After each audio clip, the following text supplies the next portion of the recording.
Esdras, chapitre 9. Après que cela fut terminé, les chefs s'approchèrent de moi, en disant: Le peuple d'Israël, les sacrificateurs et les Lévites ne se sont point séparés des peuples de ces pays, et ils imitent leurs abominations, celles des Cananéens, des Hétiens, des Phéréziens, des Jébusiens, des Ammonites, des Moabites, des Égyptiens et des Amoréens. Car ils ont pris de leurs filles pour eux et pour leurs fils, et ont mêlé la race sainte avec les peuples de ces pays.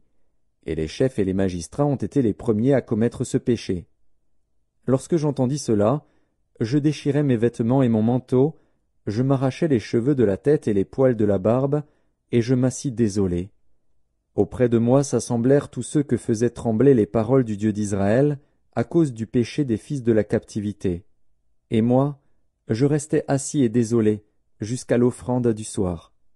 Puis, au moment de l'offrande du soir, je me levai du sein de mon humiliation, avec mes vêtements et mon manteau déchirés. Je tombai à genoux, j'étendis les mains vers l'Éternel, mon Dieu. Et je dis: Mon Dieu, je suis dans la confusion, et j'ai honte, ô mon Dieu, de lever ma face vers toi. Car nos iniquités se sont multipliées par-dessus nos têtes, et nos fautes ont atteint jusqu'aux cieux.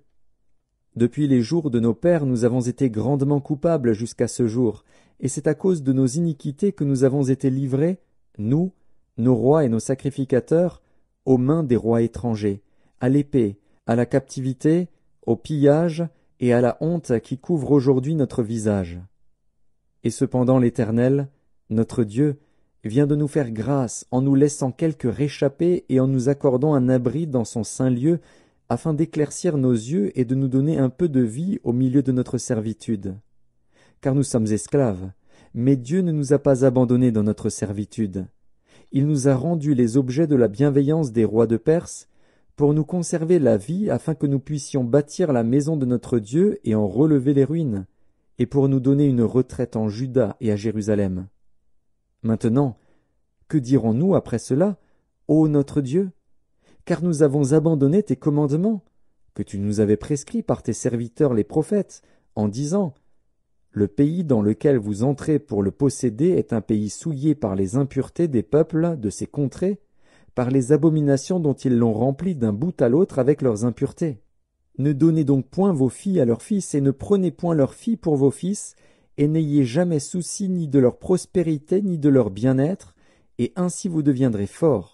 Vous mangerez les meilleures productions du pays, et vous le laisserez pour toujours en héritage à vos fils. Après tout ce qui nous est arrivé à cause des mauvaises actions et des grandes fautes que nous avons commises, quoique tu ne nous aies pas, ô notre Dieu, punis en proportion de nos iniquités, et maintenant que tu nous as conservé ces réchappés, recommencerions-nous à violer tes commandements et à nous allier avec ces peuples abominables?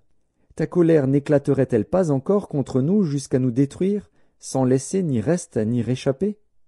Éternel, Dieu d'Israël, tu es juste, car nous sommes aujourd'hui un reste de réchappés.